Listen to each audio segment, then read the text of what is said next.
Sairam. Master గారిని ఒక భక్తులు అడుగుతూ ఉన్నారు. సాయిబాబా గత సంచికలో ప్రచురించిన దేవాలయం ఎందుకు అన్న వ్యాసం చదివాను. దేవాలయాలు అవసరం లేదన్నా మీ అభిప్రాయం తెలుపవలసింది. అంటే మాస్టర్ గారు సాయిబాబా పత్రికలో ఒక ఆర్టికల్ రాశారట, దేవాలయాలు ఎందుకు అనేది. అది చదివి ఈ భక్తులు అడుగుతూ ఉన్నాడు, మాస్టర్ గారు దేవాలయాలు అవసరం లేదన్నా మీ అభిప్రాయం అని అడుగుతున్నారు. దానికి మాస్టర్ గారు సమాధానం చెప్తున్నారు, ఏదైనా కానీ సద్వినియోగం అయితే ఉపయోగం. ఏదైనా సద్వినియోగం అయితేనే ఉపయోగం, లేకుంటే నిరుపయోగమే కాక సామాన్యంగా అవాంఛనీయము అవుతాయి. ఇప్పుడు ఏదన్నా సద్వినియోగం అయితేనే అది ఉపయోగం, లేకుంటే నిరుపయోగమే కాక అంటే అవసరం లేనిదే కాకుండా సామాన్యంగా అవాంఛనీయమవుతాయి, అవసరం లేనివి కూడా అవుతాయి. ప్రకృతిలో ఉపయోగం లేనిది విడిచివేయబడుతుంది. ప్రకృతిలో ఎట్లా ఉందట అంటే ఏదైతే మనకి ఉపయోగం లేదో అది విడిచివేయబడుతుంది. ఎట్లా అంటే మలమూత్రముల వలె. అలాగే అలా జరగనప్పుడు స్వస్థత చెడుతుంది. అంటే ఏదైనా కానీ మనకి ఉపయోగం లేనిది ప్రకృతిలో ఎట్లా ఉంటుంది సిద్ధాంతం అంటే అది విడిచివేయబడుతుందంట. ఎలా అంటే మలమూత్రం, మనం ఆహారం తీసుకున్నాం, అది అయిపోయిన తర్వాత డైజెస్ట్ అయిపోయిన తర్వాత మనకి కనుక అది ఎక్స్క్రీట్ అవ్వకపోతే ఏమవుతుందంటే పొట్ట ఉబ్బరం అయిపోతుంది. ఇవన్నీ ఇబ్బందులు పడేవాడు చాలామంది ఉంటారు. అందుకని పైగా అదేంటది ఉపయోగపడేది కాబట్టి వదిలివేయబడుతుంది. అలాగే ఇప్పుడు మనం గాలి తీసుకున్నా కానీ మనకు ఆక్సిజన్ వరకే మనకి కావాల్సింది, కార్బన్ డైఆక్సైడ్ మనం లోపల పెట్టుకోం, దాన్ని మనం వదిలేస్తాం. అట్లా వ్యవస్థ అలా ఏర్పడింది. అలా జరగనప్పుడు ఏమవుతుందట అంటే స్వస్థత చెడుతుంది. డిసీజ్ అంటే మనకి అదే, ఈజ్ లేకుండా ఉండటమే డిసీజ్, లోపల ఏదో ఒక స్వస్థత చెడటం. అలానే ఆహారం అరిగితే మంచిది, లేకుంటే అది వాంతిగా కానీ లేక మలంగా కానీ వెడలిపోవాలి. మనం తీసుకున్న ఆహారం అది కనుక చక్కగా మనకి జీర్ణమైతే మంచిది, లేకుంటే అది వాంతిగానన్నా పోవాలి లేదా మలంగానన్నా వెడలిపోవాలి, లేకుంటే హాని చేస్తుంది. ఎక్కువ విలువైన వస్తువులలో ఈ ద్వైభావం మరీ తీవ్రంగా ఉంటుంది.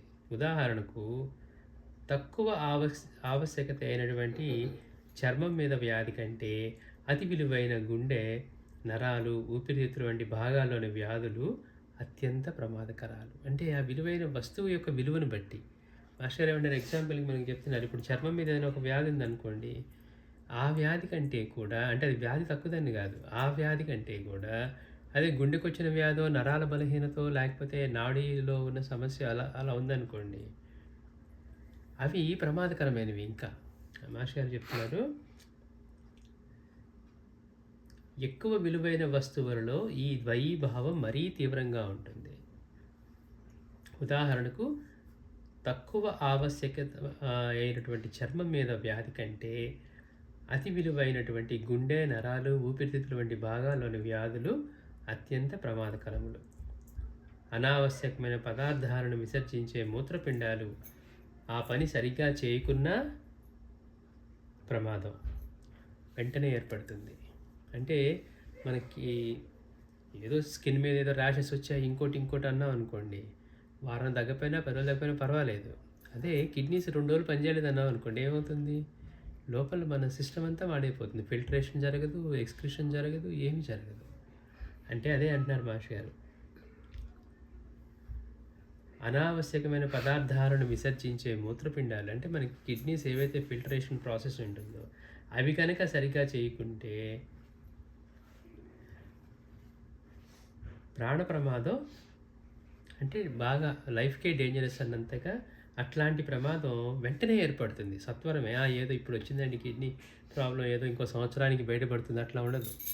ఎందుకని బాడీలో ఫిల్టరేషన్ జరగట్లేదు. అంటే మనకి అవసరం లేనివి, లోపల ఉండకూడనివి ఉంచితే ఎంత ప్రమాదమో చూడండి.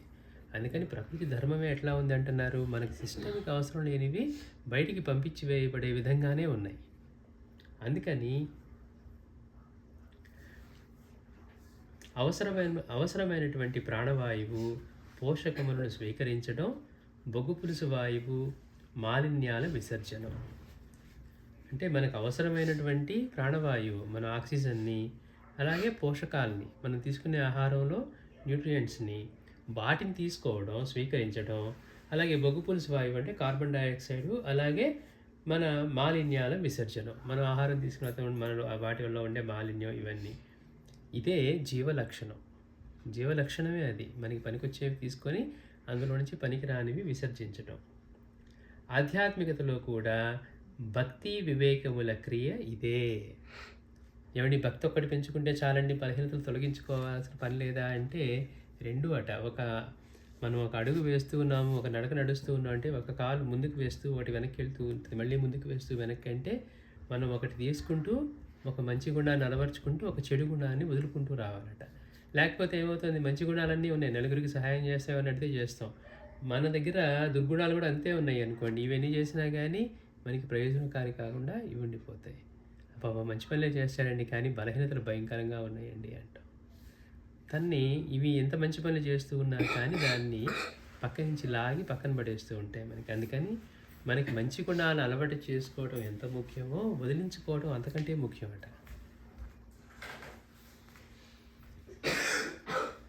అందుకని జీవలక్షణం ఏంటి అంటే ఇట్లా అవసరమైన వాటిని స్వీకరించి పోషకాలని, వీటిని అవసరం లేని వాటిని విసర్జించటం, వదిలివేయటం, ఇదే జీవలక్షణం. ఆధ్యాత్మికతలో కూడా భక్తి వివేకాల క్రియ ఇదే. దుఃఖ నివృత్తికి ఆవశ్యకమైనటువంటి జ్ఞానము, భక్తులని పొందటం, సుఖదుఖములైన అవివేకము, రాగద్వేషాలను విసర్జించుకుంటూ పోవడం అవసరం.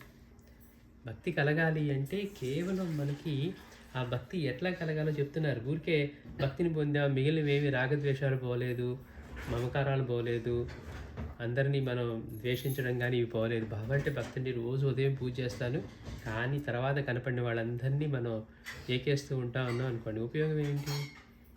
అందుకని మాస్టర్ అంటారు భక్తి వివేకాల క్రియ కూడా ఇదే. దుఃఖ నివృత్తికి మన దుఃఖాన్ని అసలు ఆధ్యాత్మికం ఎందుకు స్వీకరించాం అంటే మనం దుఃఖంతో జీవించలేము. మనకు కావాలని తపన పడే దేనికోసం అంటే అంతులేని ఆనందము, తృప్తి కోసమే. బయట ప్రపంచంలో ప్రయత్నిస్తున్నామా, మనలో ఉన్న ఆనందాన్ని పొందడానికి ప్రయత్నిస్తున్నామా, అడ్డంకులు తొలగించుకున్నామనేది వేరే విషయం. అందరికీ కావాల్సింది ఏంటంటే కంటిన్యూస్గా ఉండే తృప్తి. అయ్యో ఇప్పుడు ఉంది, నెక్స్ట్లో ఉండదండి, మళ్ళీ రేపు వస్తుందండి, అట్లా కాదు. కంటిన్యూస్గా మనకి ఆ తృప్తి కావాలి, దానికోసమే మంది. అందుకని అది కలగాలంటే దుఃఖ నివృత్తి. ఎన్ని ఉన్నా ఇంకా కావాలి అనే అసంతృప్తే మనకి దుఃఖం. ఆ దుఃఖ నివృత్తికి దానికి ఏం అవసరం అట? జ్ఞానము, భక్తులను పొందటం. జ్ఞానాన్ని, భక్తిని పొందగలగాలి. దుఃఖకరములైనటువంటి ఏంటి అంటే అవివేకము, రాగద్వేషాలు మొదలైనవి విసర్జించడము అవసరము. భక్తిలో ఊరికే మనం పూజ చేసామండి, లేకపోతే గుడికి వెళ్ళామండి అంటే కాదట. భక్తిని, వివేకాన్ని పెంచుకుంటూ దుఃఖానికి కారణము అయినటువంటి అజ్ఞానకరములైనటువంటి రాగద్వేషాలని, అవివేకాన్ని, వీటిని వదిలించుకోవడం అంత ముఖ్యం. అందుకని అవగాహన లేకుండా భక్తి కుదరదు అంటే, అవగాహన అంటే ఏంటి? మనం పూజ చేస్తున్నామంటే కృతజ్ఞత తెలుపుకుంటున్నాం. అన్నీ ఉండి మనలో ఆయన నిర్వహిస్తూ ఉండి మనకి అన్నీ ఇస్తూ ఉంటే, తినటానికి, ఉండటానికి గాలి, నీరు అన్నీ ఇస్తూ ఉంటే ఆ కృతజ్ఞతని చాటుకుంటున్నాం. మనలో ఉండి పనిచేస్తున్నది ఆయన. మనకు ఒక్కరోజు నీళ్ళు రాలేదనుకోండి, వాడు వచ్చి వాటర్ వీకిచ్చగానే వాడికి ఎన్నిసార్లు థ్యాంక్స్ చెబుతాము. అమ్మో నేను నుంచి స్నానం చేయలేదండి, థ్యాంక్ యూ అండి అంటాం. మరి అసలు సృష్టి మొత్తంలో అందరికీ నీరు ఇచ్చే ఆయనకి కృతజ్ఞత చెప్పకుండా ఎలా ఉంటాం? అందరికీ గాలి ఇచ్చేయడానికి ఆయనకి ఎలా చెప్పకుండా ఉంటాం? మనలో జరిగే మొత్తాన్ని నిర్వహించడానికి ఆయనకి ఎలా చెప్పకుండా ఉంటాం? ఇలా ఆలోచించామనుకోండి, పూజ రోజు మన భాగం అయిపోతుంది. అరే ఇంత చేస్తూ ఉంటే ఆయనకి కృతజ్ఞత, నమస్కారం కూడా తెలపకుండానే ఎలా జీవిస్తాను అని ఆలోచన వచ్చిందనుకోండి, పూజ చేయడం విశేషం అవ్వదు, కనీస ధర్మం అవుతుంది కృతజ్ఞత చాటుకోవటానికి. ఓ ఇందుకు కదా నేను పూజ చేసేది, నన్ను నిలబెట్టేది ఆయన అన్న ఆలోచన వచ్చినప్పుడు పూజ చేసుకోవటం అంటే మనం ఇంత చేస్తూ ఉన్న ఆయన్ని కనీసం స్మరించుకోవడం కదా పూజ అంటే అనిపిస్తుంది. అప్పుడు ఏమనిపిస్తుంది మనసుకి, ఆయనకి ఎంతైనా చేయాలనిపిస్తుంది. లేదనుకోండి, నిన్నే కదా చేసాం, మళ్ళీ రేపు చేద్దాంలే, ఇవాళ ఎందుకు అనిపిస్తుంది. ఎప్పుడైతే దాన్ని మనం గుర్తిస్తామో నేను పట్టించుకున్నా పట్టించకపోయినా ఆయన మాత్రం నాలో అన్నీ పట్టించుకుంటూ నిర్వహిస్తూ ఉన్నాడు. మనం ఈరోజు ఇలా ఉన్నామంటే, శ్వాస తీసుకుంటున్నామంటే, తిన్నది జరుగుతూ ఉందంటే, లోపల క్రియ జరుగుతూ ఉందంటే ఆయన చైతన్యమే కారణం. మనలో ఉండే చేస్తూ ఉన్నారు అన్నప్పుడు ఆ కృతజ్ఞత ఆటోమేటిక్‌గా పెరుగుతుంది. కనుక భక్తి కలగాలి అంటే అలాంటి అవగాహన, అలాంటి కాని వాటి అవివేకాలని, రాగద్వేషాలని మనం వదిలించుకోవాలి. అందుకని ఈ రెండిటిని విసర్జించటము అవసరం. అవివేకాన్ని, రాగద్వేషాన్ని. సామాన్యులు ఈ అవాంఛితాలను వీడరు కనుకనే అప్రశస్తమైన విత్తనాలు మననట్లు, మొలకెత్తనట్లు సరిగ్గా భక్తి జ్ఞానాలు నాటుకోవు. విత్తనాలు ఉన్నాయనుకోండి, అవి అంటే అందులో ప్రశస్తమైన విత్తనాలు అంటే ఈ మననట్లు మనం కొన్ని చెడిపోయిన విత్తనాలు కానీ లేకపోతే వీటిని మనం నాటామనుకోండి, ఎంత చేసినా కానీ మొలకెత్తవు. అట్లాగే భక్తి జ్ఞానాలు కూడా నాటుకోవట. ఎందుకు? సామాన్యులు భక్తి అంటే ఏదో మనం నమస్కరించడమో, గుడికి వెళ్ళడమో, ఏదైనా చేయటమో అనుకుంటున్నామే తప్పించి రాగద్వేషాలను వదులుకోవాలి, అవివేకాన్ని వదులుకొని సరైన అవగాహనతోటి భక్తిని, జ్ఞానాన్ని పెంచుకోవాలని లేకుండా వీటిని వదిలించుకోరు కనుకనే మనం ఎంత భక్తి చేస్తున్నాం అని అనుకున్నా కానీ ఎందుకు సామాన్యులు ఈ అవాంఛితాలను అంటే ఎందుకు ఇవి పొందరంటే ఈ అవాంఛితాలని మనకి ఏవైతే అవసరం లేదో వాటిని వీడరు కనుకనే ఈ అప్రశస్తమైనటువంటి విత్తనాలు మననట్లు అంటే మొలకెత్తనట్లు సరిగ్గా భక్తి జ్ఞానాలు కూడా మనకు ఎప్పటి నుంచో ఉందండి. మనకి గుళ్ళకి వెళ్తూ ఉంటాం, చేస్తూ ఉంటాం, కానీ ఎందుకో భక్తి స్థిరం అవ్వట్లేదండి అంటాం. ఎందుకని? మనం చేసేది భక్తి అనుకుంటున్నాం, అందుకని భక్తి స్థిరం అవ్వట్లేదు అనుకుంటున్నాం. భక్తి కలగటానికి అవగాహన, ఇదంతా ఎందుకు చేస్తున్నాము, సమర్పణ భావం ఎట్లా ఉండాలి, రాగద్వేషాన్ని ఎలా వదులుకోవాలి మనకి తెలియనప్పుడు మనకి ఇవేమీ కూడా నాటుకోవు. అందుకనే సామాన్యులందరిలో కూడా ఇన్ని చేస్తూ ఉన్నట్లుగానే ఉన్న జ్ఞానం అనేది ఇలాంటివి మొలకెత్తటం లేదు అంటున్నారు. అవి నాటుకోవు, వృద్ధి చెందవు. అట్టి వారి పరిస్థితి త్రిశంకు స్వర్గమే. అందులోనే భక్తిలోనే ఉన్నట్టుగా ఉంటుంది, అనుభవాలు చెప్పుకుందామంటే లేవు. భక్తిలోనే ఉన్నట్టుగా ఉంటుంది, ఆనందం కలుగుతుందంటే లేదు. అబ్బా ఎప్పుడెప్పుడు లెగుద్దామా, పారాయణ చేయాలని మనసుకు అనిపిస్తుంది, కూర్చోగానే ఎప్పుడు లెగుద్దామా అనిపిస్తుంది. చేస్తే మంచిదంట, చేసి అనుభవాలు పొందారంట, చేస్తే మహాత్ములే అయ్యారంట అని వింటూ ఉన్నా కూడా మనం కూర్చోగానే మనకి ఏమనిపిస్తుంది, అబ్బా ఇప్పుడు ఎక్కడ చేస్తాం, రోజు చదివే కదా అనిపిస్తుంది. అంటే అలా కూర్చోవటానికి, అలా ధ్యానం చేయటానికి, ఆలోచన చేయటానికి ఇలా కూడా మనకి కుదరదు. అలా చేస్తూ ఉన్నాం, మేము ఎప్పటి నుంచో భక్తిలోనే ఉన్నామండి అని అంటూ ఏ అనుభవం లేకుండా, ఏ అనుభూతి లేకుండా మనం జీవిస్తూ ఉన్నామంటే మన పరిస్థితి ఏంటి? భక్తులు కనపడితే మేము భక్తులు అని చెప్పుకోవాలి, భక్తులు కనపడకపోతే మేము చేస్తాం కానీ పెద్ద ఏమి ఉపయోగం లేదండి, కొత్తది చేద్దాం అనుకున్నాం అంటే త్రిశంక స్వర్గంలో అటు ఇటు కాకుండా ఉంటుంది మన పరిస్థితి. అటు ఆస్తికులం కాదు, ఇటు నాస్తికులం కాదు. చేస్తే మంచిదంట అనేది మనం సత్వగుణంతో కాకుండా మిగిలిన గుణాలతో చేస్తూ ఉన్నాం అనుకోండి, ఉపయోగం మనకి ఉండదు. అందుకని వ్యాధికి మందు తీసుకొని పథ్యం చేయనట్లే. మందు తీసుకుంటున్నాం కానీ పథ్యం చేయట్లా, ఏమవుతుంది? వికటిస్తుంది, రావాల్సిన ఫలితం రాదు. ఒక్కొక్కప్పుడు నిరుపయోగమే కాక ప్రమాదకరం కూడా. సరే, తీసుకునే పథ్యం చెప్పిన పదార్థం తీసుకున్నాం అనుకోండి, ఇది తినద్దు అంటే అది తింటే నీకు ఇచ్చిన మందు పనిచేయదు కానీ పెద్ద ఏం తేడా లేదంటే పర్వాలేదు. నీకు ఇచ్చిన మందు వికటించి అది విషం అవుతుంది, ఇది తిన్నావంటే అన్నారనుకోండి, అయినా చేస్తే ఏమవుతుంది? ప్రాణానికి హానికరం అవుతుంది. అందుకని మాస్టర్ గారు అంటున్నారు, ఇప్పుడు ఇట్లాంటి పరిస్థితి ఎలా ఉంటుందంటే మనం సరిగ్గా అలవర్చుకోకపోతే త్రిశంక స్వర్గంలో ఉన్నట్టుగా ఉంటుంది. వ్యాధికి మందు తీసుకుంటూ కూడా వాడు చెప్పిన పథ్యం అంటే డైట్ ఏదైతే రిస్ట్రిక్షన్స్ పెట్టారో, మనకి ఇది తీసుకోవచ్చు, ఇది తీసుకోకూడదని పెట్టారో, వాటిని పాటించకుండా మనం ఇష్టం వచ్చినట్టుగా ఉన్నామనుకోండి, అప్పుడు ఏమవుతుంది? అది మనం తీసుకునే మందుకి మరీ ప్రమాదకరమైంది, అది వికటించేట్లుగా ఉంటే తీసుకునే మందే విషం అయిపోతుంది. లేదు, ఏదో ఇచ్చిన మందు పని చేయకుండా పోతుంది, అంతకుమించి ఏం కాదన్నా అనుకోండి, సరే పర్వాలేదు. అందుకని ఒక్కొక్కప్పుడు నిరుపయోగమే కాక ఎప్పుడు ప్రమాదం అవుతుంది? అది కనుక ఇచ్చిన మందుకే వ్యతిరేకంగా పనిచేసే మందు అనుకోండి, అది ప్రమాదకరం అవుతుంది. కాబట్టి దేవాలయాల ఆవశ్యకతను కూడా దీనిని బట్టే నిర్ణయించాలి. మాస్టర్ గారిని అడిగిన ప్రశ్న ఏంటి? దేవాలయాలు అవసరం లేదనా మీ అంటే మాస్టర్ గారు రాసిన ఆర్టికల్ చదివి అతనికి ఏమర్థమైందో అది చెప్తూ ఉన్నారు. అంటే దేవాలయాలు అవసరం లేదనా అని మీ అభిప్రాయం అంటే మాస్టర్ గారు చెప్తున్నారు. ప్రకృతి యొక్క జీవ యొక్క లక్షణం చెప్తున్నారు. మనకి కావలసిన వాటిని పోషకాలని తీసుకుంటూ పనికిరాని వాటన్నిటిని విసర్జించకపోతే శరీరంలో ఉన్నా ఇంకెక్కడున్నా కానీ అవి ప్రమాదకరం. అంటే ఉపయోగపడేవి తీసుకుంటూ ఉపయోగాన్ని వదిలించుకుంటూ పోవాలి. ముందు ఈ ధర్మాన్ని మనకు అర్థం అయ్యేట్లుగా మాస్టర్ గారు చెప్తూ ఉన్నారు. చెప్పి దేవాలయాల ఆవశ్యకతను కూడా దీనిని బట్టి నిర్ణయించాలి. ఇంకోటి ఏం చెప్పారు? అది దాని విలువ ఎంత అంది అంటే చర్మం కంటే గుండె విలువైనట్టుగా. చర్మ వ్యాధి వచ్చిందనుకోండి, ఏదో మచ్చలు వస్తాయో, రంగు మారుతుందో, ఇంకోటో గుండెకి వస్తే చేసుకుందాం అనటానికి ఉండదు. అంటే ఆ అవయవం యొక్క ప్రధానం కానీ లేకపోతే ఆ పర్టికులర్ యొక్క దాని ఇంపార్టెన్స్ ఎంత, దాని విలువ ఎంత అనే దాన్ని బట్టి అది ఇమీడియట్గా ప్రమాదాన్ని కలిగిస్తుందా, ప్రాణహాని కలిగిస్తుందా అనేది మనకి నిర్ణయించబడుతుంది.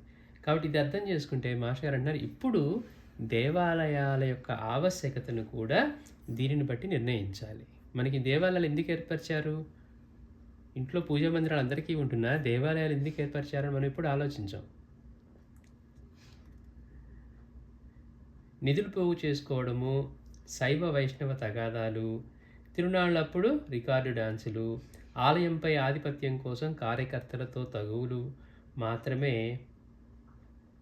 అవి చేసే కార్యక్రమాలైతే లాంఛనంగా భగవంతుడు ఏడ్చిపోతాడేమోనన్నట్లుగా ఖైదీకిలాగా నిత్య ధూపదీపాలు మాత్రం భక్తి శ్రద్ధలు లేని అర్చకులు చేయడం భగవంతునికి సమాజానికి కూడా అవసరమే కాదు.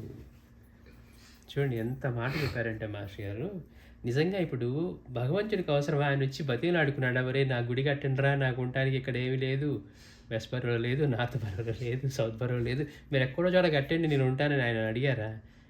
ఆయనకి మనం భక్తి చేద్దాము, అందరికి ఉపయోగపడుతుంది అనుకుంటూ మొదలు పెడతారు ఎవరైనా. పెట్టగానే నేను ఇంత కష్టపడి కడితే వాడు వచ్చి పెత్తనం చేస్తానండి, నాది కదా పెత్తనం అంటాడు. భగవంతుడిది కదా అనుకోవట్లా. కట్టేటప్పుడు చందాలు వసూలు చేయాలన్నా లేకపోతే డొనేషన్స్ కావాలన్నా భగవంతుడి పేరు చెప్పే తీసుకుంటారు తప్పించి నేను గుడి కడుతున్నాను నా పేరు మీద ఇవ్వంటే నీ మొహం అంటారు. ఎందుకని? వీడు వాడతాడో దేనికి చేస్తాడో తెలియదు కదా. అంటే వాళ్ళు కనుక భక్తితో ఎంత ఇచ్చినా వీడు ఏ భగవంతుడికి లేకపోతే ఏ గురువుకి మందిరం కడుతున్నారో ఆయన మీద భక్తితో ఇస్తారే కానీ వీడెవడో పెద్ద గొప్పవాడంటండి నెలకి ఎక్కువ సంపాదిస్తాడంటే అయితే నేను ఎందుకు ఇవ్వాలంటాడు. ఇచ్చేది ఆయన పట్ల. అందుకని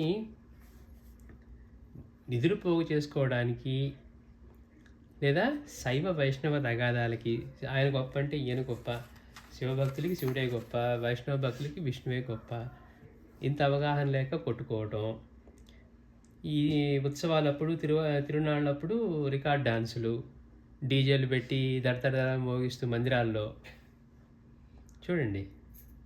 ఆలయంపై ఆధిపత్యం కోసం కార్యకర్తలతో తగువులు మాత్రమే కనుక వీటి లక్ష్యం అయితే అవి చేసే కార్యక్రమాలు లాంఛనంగా, అంతేకాకుండా లాంఛనంగా భగవంతుడు ఏడ్చిపోతాడేమో అన్నట్లు ఆయనకి సమయానికి బాబాకి హారతి చేయాలంటే మ్యూజిక్ ప్లేయరు.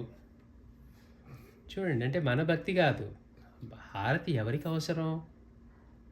మనం ఇవ్వకపోతే ఆయన నిద్ర లేవరా, లేకపోతే మధ్యాహ్నం హారతి అయిపోతే ఆయనకైనా ఇదా ఇబ్బందా? ఎవరికైనా ఏ మందిరంలోనైనా నైవేద్యం మనం చేసి పెట్టే నైవేద్యం కాకపోతే ఆయనకి నివేదన చేసేవాళ్ళే లేరా? అందుకని లాంఛనంగా చేసేది అది కూడా ఆయన ఏడ్చిపోతాడేమో అన్నట్లుగా అట. ఖైదీకిలాగా నిత్య అంటే రాగానే తాళం వేసుకోవడం, వెళ్ళిపోవడం, తాళం తీయడం, మళ్ళీ రావడం, నైవేద్యం పెట్టడం, వెళ్ళిపోవడం, తాళం వేసుకోవడం. అంతేగాని అక్కడ ఆయన చైతన్యాన్ని ఆవిష్కరింపజేసేట్లుగా కార్యక్రమాలు ఏమన్నా జరుగుతూ ఉన్నాయా? ఖైదీకిలాగా నిత్య ధూప దీపాలు మాత్రం భక్తి శ్రద్ధలు లేని అర్చకులు. ఎవరు వస్తున్నారు, ఎంత ఇస్తున్నారు, ఎవరితో మనం పెట్టుకుంటే రిలేషన్ పెట్టుకుంటే మనకు ఉపయోగపడుతుంది, ఇలా ఉండే అర్చకులు. భక్తి లేదు. భక్తి ఉందనుకోండి ఆయన భగవంతుని మెప్పిస్తూ ఉంటాడు, ఆయనకి ఏం కావాలో చూస్తూ ఉంటాడు. వాడికి అట్లాంటి జీవితం ఇచ్చినందుకు ఎప్పుడు కృతజ్ఞతగా ఉంటాడు. మనందరం భక్తి చేసుకోవాలి, పూజ చేసుకోవాలంటే మనం చేసే పనుల నుంచి మానుకొని చేయాలి. అతనికి రోజు విధే అది, ఇంకా మళ్ళీ వేరేగా చేయక్కర్లా. దాన్ని గుర్తించి సంతోషపడాల్సింది పోయి వాడేమనుకుంటా ఉంటాడంటే వాళ్ళందరూ బాగా సంపాదించుకుంటున్నారు, నాకు అంత సంపాదన లేదు, గుడిలో ఎంత వస్తుందండి అంటారు. చూడండి ఆశ్చర్యం. అంటే మన దగ్గర ఏది ఉందో దాని విలువ తెలియదు, ఏది లేదో దానికోసం తపన పడతా ఉంటాం. కనుక మహర్షి గారు అంటున్నారు, కేవలం లాంఛనంగా చేసేవి ఖైదీకిలాగా సమయానికి ధూప దీప నైవేద్యాలు, భక్తి శ్రద్ధలు లేని అర్చకులు చేయడం భగవంతునికి సమాజానికి కూడా అవసరమే కాదు. ఇదే కనుక మందిరం యొక్క లక్ష్యం అయితే ఇది కానే కాదు. అందుకే మహాత్ములు ఏమన్నారు, ఒరే నీ చేత మళ్ళీ నేను ఈ రూపంలో పూజింపబడటానికి రాలేదురా అంటూ ఉన్నారు. ఇన్నిసార్లు ఎందుకు గురువుగా ఆయన అవతరిస్తూ ఉన్నాడు, మళ్ళీ ఈయనకు వస్తే ఆయనకి పూజ చేస్తే ఆయనకి ఆయన పొందుతేది ఏమైనా ఉందా? చెప్పింది ఆచరింపజేయించి వాళ్ళని మార్చడం కోసం, పూర్తిగా పరిణితి చెందించి ఆధ్యాత్మికత అనుభవాలను వాళ్ళు పొందేట్లుగా చేయడం కోసం వాళ్ళు వచ్చేది. వాళ్ళ సాన్నిధ్యంతో మనలో ఆ శ్రద్ధ కలిగి అటువంటిది పొందాలని. మనమే అనుకుంటాం, ఆయనకి ఎంతసేపటికి పూజ చేసావా, హారతి ఇచ్చావా అని మనం అనుకుంటూ ఉంటాం. అంటే ఆయన చెప్పింది ఆచరించకుండా కేవలం బాబా ఏం చెప్తున్నారు, నీ దృష్టి నాపై పెట్టు, నా దృష్టి నీపై పెట్టి నిన్ను ఉద్ధరిస్తాను, నా గురించి చింతన చేస్తూ ఉండు, చరిత్ర పారాయణ చేయి, లీలలు గానం చేయి, సాయి సాయని భక్తి పొంగే హృదయంతో ఆ నామస్మరణ చేయి. ఊరికే మెకానికల్గా సాయి సాయంటి ఉపయోగం లేదని చెప్తూ ఉన్నారు. మనకి మ్యూజిక్ ప్లేయర్కి ఏ తేడా ఉండదు. అప్పుడు భక్తి పొంగే హృదయంతో ఆయన ఎంతటి గొప్పవాడో, ఎంత ప్రేమమయుడో, ఎంత కరుణామయుడో, ఎక్కడికైనా వెళ్తాడని ఎలా తెలుసుకుంటామో, అవసరమైతే ఎక్కడ ఉన్నా ఆయన ప్రాణాన్నైనా పెట్టడానికి సిద్ధంగా ఉన్నాడు, అనుభవించడానికి సిద్ధంగా ఉన్నాడు అని తెలిసి ఆ భక్తి పొంగే హృదయంతో సాయి సాయి అంటాము, వాళ్ళ కర్మ నశిస్తుంది, వాళ్ళ బాధ్యత నేను తీసుకుంటాను అని ఆయన చెప్తూ ఉంటే, ఆయన చెప్పిన దానిలో ఆయన గురించి కానీ ఎక్కడా జరగకుండా కేవలం విధిగా ధూపదీప నైవేద్యాలు అవి ఇవి చేసుకుంటూ మందిరాల్లో చెప్తున్నారు కదా మాస్టర్ గారు, శ్రద్ధ లేని అన్ని చోట్ల అలా ఉంటారని కాదు. ఇలానే కనుక ఉంటే ఇలాంటి వాటి యొక్క ఆవశ్యకత ఏంటి, సమాజానికి మనకి ఏంటి ఆవశ్యకత? నేను గత వారం గుడికి వెళ్ళాను, ఈ వారానికి వెళ్ళాను, ఏం తెలుసుకున్నాను? మొన్న బాబా గురించి అక్కడ ఆ ప్రవచనం జరుగుతూ ఉంటూ, లేకపోతే గ్రంథపారాయణ జరుగుతూ ఉంటే ఈ లీల విన్నాను, ఇంట్లో చదవడానికి కుదరట్లేదు, ఇప్పుడు ఈ వారం వెళ్తే ఇది విన్నాను అని కనీసం అనుకోగలుగుతున్నామా? లేదు అక్కడికి వెళ్తే అక్కడ మొన్న వాళ్ళు కలిశారు, ఇవాళ వీళ్ళు కలిశారు అనుకొని మనం కాలక్షేపం చేస్తూ ఉన్నామా? అందుకని ఇంపార్టెన్స్ అంటే అసలు దాని అర్థం ఎందుకు అవన్నీ మన పెద్దవాళ్ళు అలాంటి మందిరాలు ఏర్పరిచారు, ఎందుకు మందిరాల్లో ఇవన్నీ కార్యక్రమాలు ఇలాంటివి జరగాలి, సమిష్టిగా ఎందుకు ప్రార్థన చేయాలన్నారు, సమిష్టిగా అందరూ కలిసి ఎందుకు చేయాలి, ఎవరింట్లో వాళ్ళు పెట్టుకుంటే సరిపోతుంది కదా.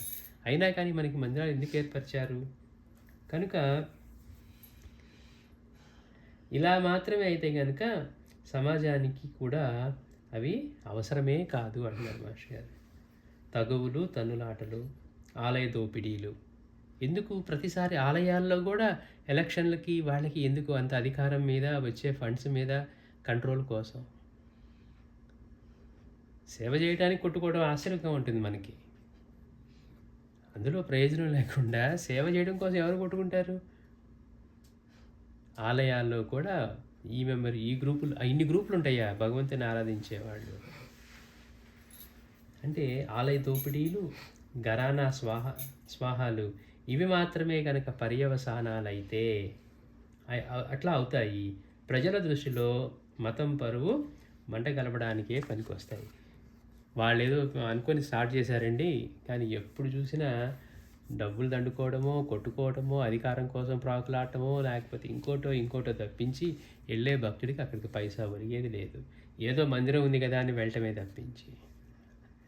అందుకని ఇట్లా అయితే ఏమవుతుంది, మనమేదో ధర్మం, మతం, హిందూ మతం అనుకుంటే వీళ్ళు వాటి యొక్క అంటే బయట వాళ్ళకి, భక్తులు కాని వాళ్ళకి అందుకే ఇలాంటివి నమ్మొద్దు అనేది, ఇలాంటివి వద్దు అనేది అంటారు.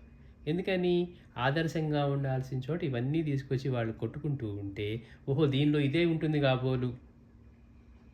కాలేజీకి వెళ్ళి చదువుకునే చోట గొడవలే అవుతున్నాయి అనుకోండి, మనం ఏమనుకుంటాం, ఈ కాలేజీ దీనికోసమా, అసలు దానికి వెళ్ళటమే వేస్ట్ అని ఎట్లా అనుకుంటామో, మందిరాల పరిస్థితి కూడా అదే అవుతుంది. అందుకని వాళ్ళు ఏం చేస్తారంటే ప్రజల దృష్టిలో మతం పరువు మంట కలపడానికే పనికొస్తాయి. మన సంస్కృతికే లజ్జాకరమైన పుక్కిటి పురాణాలను, శైవ విష్ణువ ద్వేషాలను ప్రకటించి ప్రజలను రెచ్చగొట్టే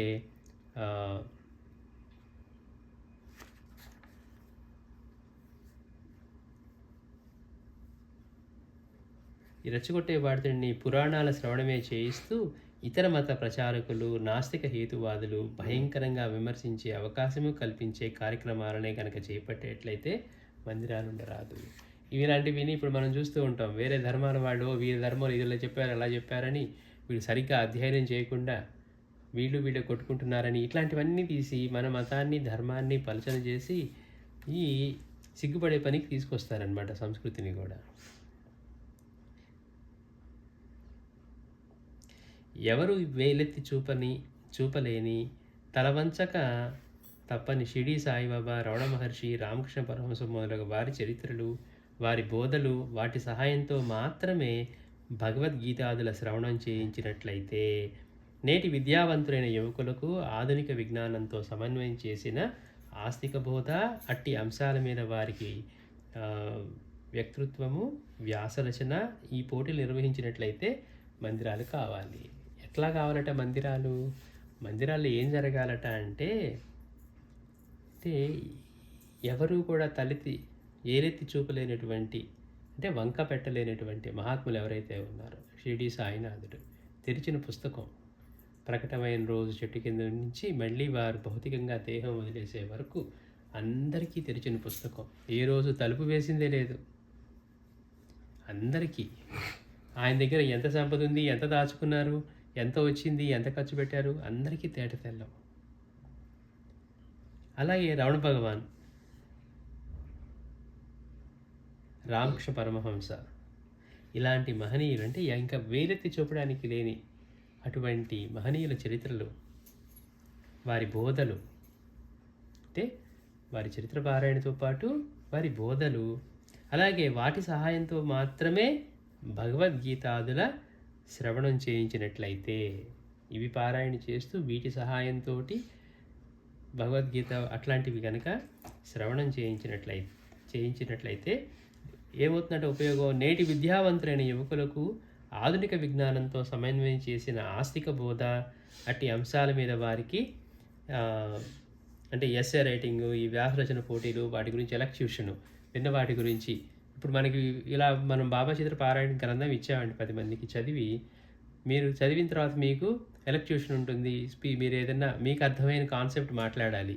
మీకు బాబాలో ఏ అంశం నచ్చింది, మిమ్మల్ని ఏం ఇన్స్పైర్ చేసింది, ఏది మోటివేషన్గా ఉంది, మీకు అత్యద్భుతంగా ఏమనిపించింది, వారి మహిమ అనిపించిందా, వారి కరుణ అనిపించిందా, వారి ప్రేమ అనిపించిందా, వారి సామర్థ్యం అనిపించిందా, లేకపోతే వారి శరీర స్థితి అనిపించిందా, ఆయన ఎలాంటి యోగ స్థితిలో ఉన్నారో ఒకసారి ఆలోచిస్తే అరే ఇలా సాధ్యమవుతుందా అని అనిపించేంత గొప్పగా ఏమనిపించిందని, అలా కనుక పిల్లలకి, నేటి యువకులకి ఇలాంటివి కండక్ట్ చేసే ఒక టెంపుల్ అనుకోండి, అలాంటివి అవసరం. ఎందుకని వీళ్ళందరికీ అలాంటి ఆధ్యాత్మికతని, ఆధునిక విద్యని రెండు సమన్వయం చేసి మనం అంతా చెప్పుకుంటూ ఉంటాం.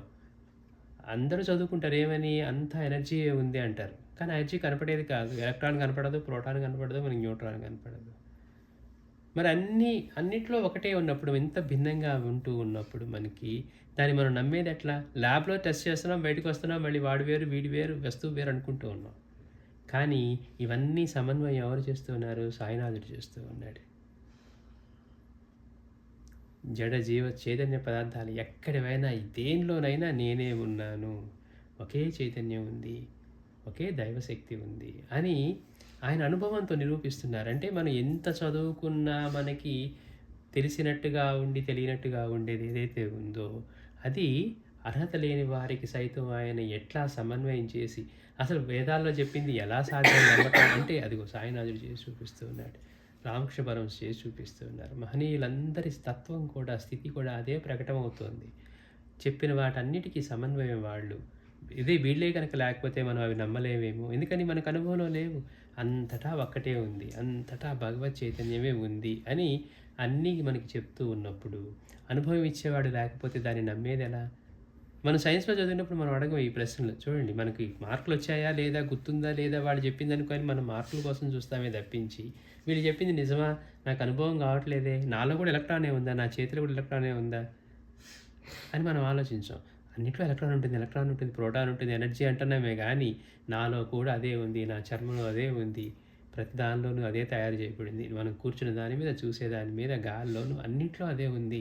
ఎట్లా సాధ్యం? అనుభవంతో ఎవరు నిరూపిస్తూ ఉన్నారంటే ఇదిగో ఈ మహనీయులు. అలా సమన్వయం చేసి నేటి ఆధునిక విద్యని, ఆధ్యాత్మికతని, అటు పరిపూర్ణత చెందినటువంటి మహనీయుల గురించి పరిచయం చేసి, వాళ్ళకి ఇలాంటి ఎలక్యూషను, తర్వాత ఎస్సే రైటింగు ఇలాంటివి కండక్ట్ చేసి వాళ్ళలో ఏ కోణాన్ని వాళ్ళు దర్శించగలిగారో, లేకపోతే వాళ్ళని ఇన్స్పైర్ చేసిందో, ఇంట్రెస్ట్ కలిగించిందో, ఇలాంటివి చేసే కార్యక్రమాలు గనక జరిగితే మందిరాలు ఉపయోగం. లేకపోతే ఏమవుతుంది, మందిరాలు నడవడం కోసం మన పరిస్థితిలాగా అవుతుంది.